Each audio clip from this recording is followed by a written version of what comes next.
Hello guys, welcome back to my channel. आज हिंदी दिवस है, जैसा कि सबको पता है 14 सितंबर को हिंदी दिवस मनाया जाता है। तो आज का व्लॉग इसी पर आधारित रहेगा। देखते हैं आगे क्या क्या होता है।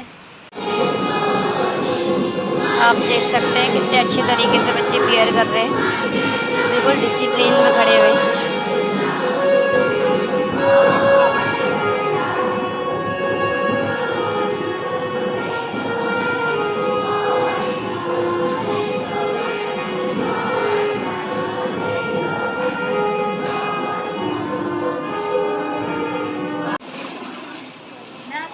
धन्यवाद। अब मैं मंच पर आमंत्रित करती हूँ आज के कार्यक्रम की प्रस्तुतकर्ता भूमिका बनेरू तथा अंकिता जी को कृपया मंच संचालन का उत्तरदायित्व ग्रहण करें।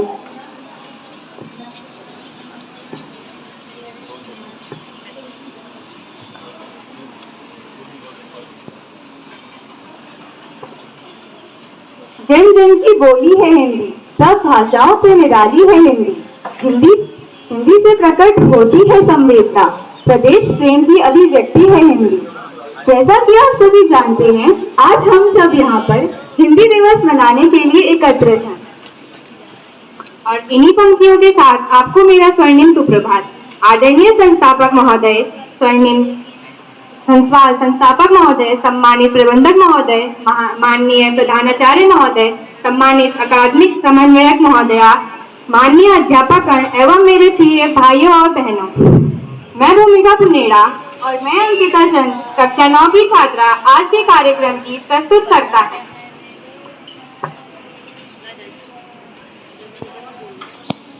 हमारे विद्यालय ने हिंदी दिवस के उपलक्ष्य पर कक्षा 6 से 8 तक के विद्यार्थियों के लिए दोहा छंद प्रतियोगिता का आयोजन किया है। दोहा छंद प्रतियोगिता लैंग्वेज क्लब के द्वारा किया गया है। निज भाषा उन्नति अहे, सब उन्नति को मूल, बिन निज भाषा ज्ञान के मिटत न हिय को सूल। भारतेंदु हरिश्चंद्र जी के इस दोहे के साथ में सर्वप्रथम दिवाकर पाठक को मंच पर उनकी स्पीच के साथ आमंत्रित करना चाहती हूँ।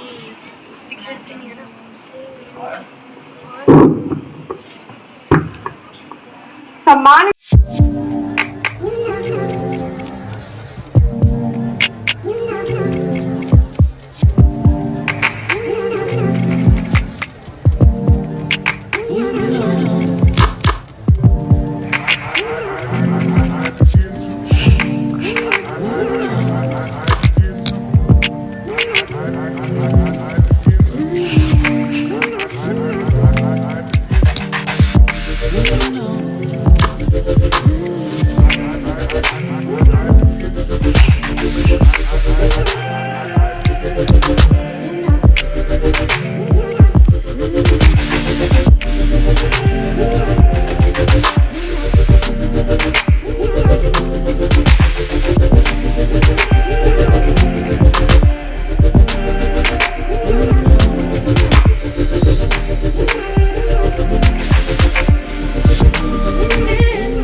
ये हमारे हिंदी दिवस के उपलक्ष्य में ये हमारे स्कूल विद्यालय के हिंदी के शिक्षिकाएं हैं।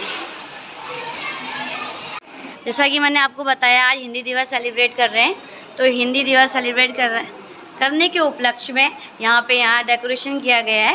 यहाँ की सजावट देखिए आप, कितनी सुंदर तरीके से यहाँ पे तैयारी की जा रही है। देखिए कितना सुंदर बनाया हुआ। मैम बधाई हो आपको हिंदी दिवस की। हिंदी दिवस की आपको बहुत बहुत बधाई हो। हाँ, देखो पूरा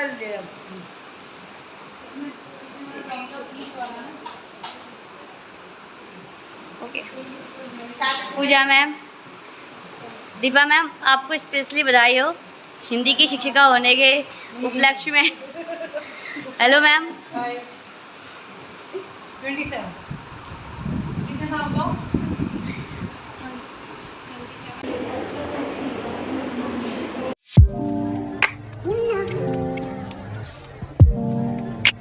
अब जब हम सच में बड़े हो गए हैं तो हमें ऐसा एहसास होता है कि साहब वो बचपन ही अच्छा था, क्योंकि तब हम कभी भी किसी के भी सामने रो लिया करते थे और अब रोने के लिए भी एक कोने की ज़रूरत पड़ती है, और अब रोने के लिए भी एक कोने की ज़रूरत पड़ती है। धन्यवाद एक बार फिर से। आपकी मुस्कुराहट अच्छी है, आपकी मुस्कुराहट अच्छी है। एक बार मुस्कुराओ ना पापा, आपने मेरी हर बात मानी, आपने मेरी हर बात मानी। एक बात और मान जाओ ना पापा, इस धरती पर बोझ नहीं हूँ मैं, इस धरती पर बोझ नहीं हूँ मैं।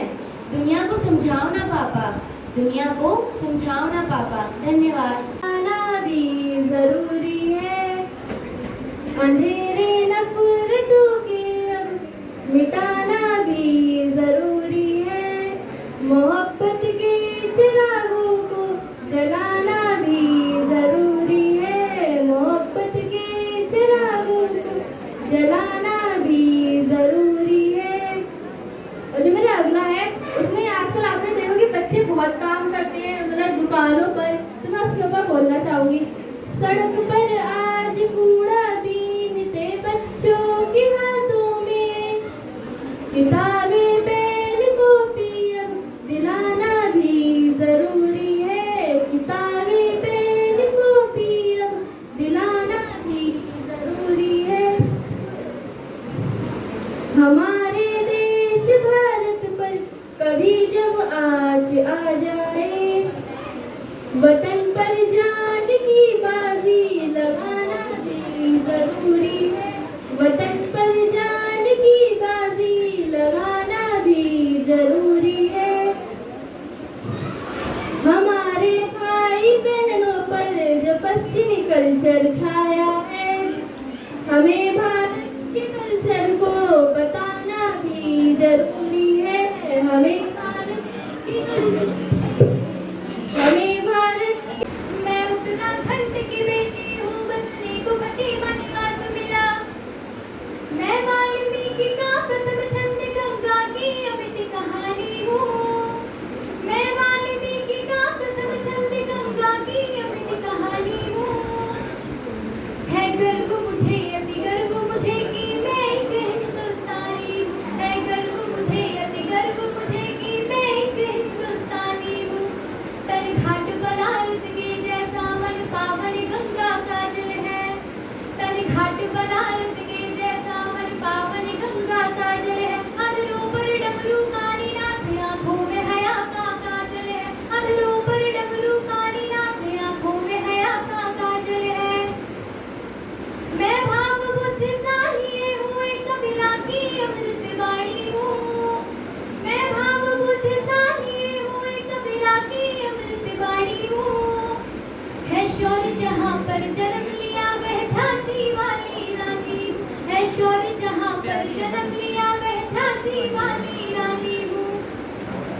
अब जो मेरी अगली पंक्तियां हैं उसमें जो है कवित्री ने कलम का वर्णन किया गया है कि कैसे जो है कलम के जरिए कवित्री अपने विचारों को प्रकट करती है कि नीचे मातृभूमि की जो बातें यदि आ गई तो चूड़ियों में अपनी रवानी लिख दूंगी मैं।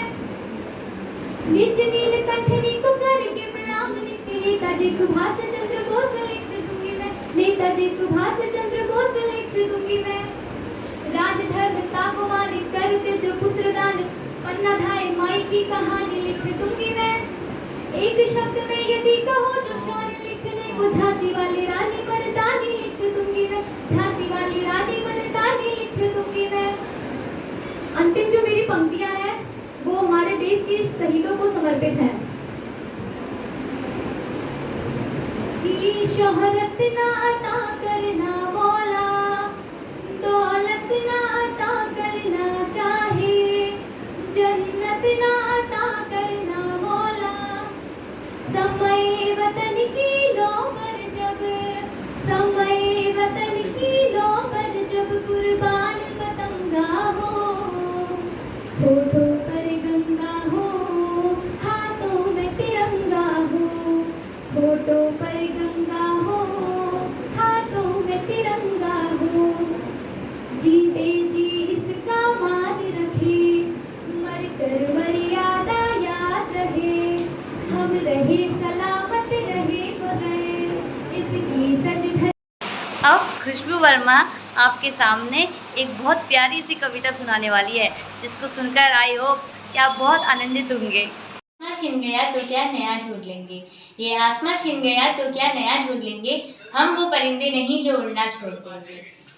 मत पूछ हौसले हमारे आज कितने विषुद्र हैं, मत पूछ हौसले हमारे आज कितने विषुद्र हैं, आज एक नई शुरुआत एक नया आरंभ है, माना कि अभी हम निशब्द हैं। ये पारवार छूट गया तो क्या, ये पारवार छूट गया तो क्या नया सागर ढूंढ लेंगे, हम वो कश्तियाँ नहीं जो तैरना छोड़ देंगे, हम वो परिंदे नहीं जो उड़ना छोड़ देंगे, हम वो परिंदे नहीं जो उड़ना छोड़ देंगे। अंग्रेजी के तो वर्ड भी साइलेंट होते हैं और हमारी हिंदी के तो बिंदी भी बोलती है। मैं आज का व्लॉग इन्हीं पंक्तियों के साथ यहीं पे समाप्त करती हूँ। धन्यवाद, बाय बाय।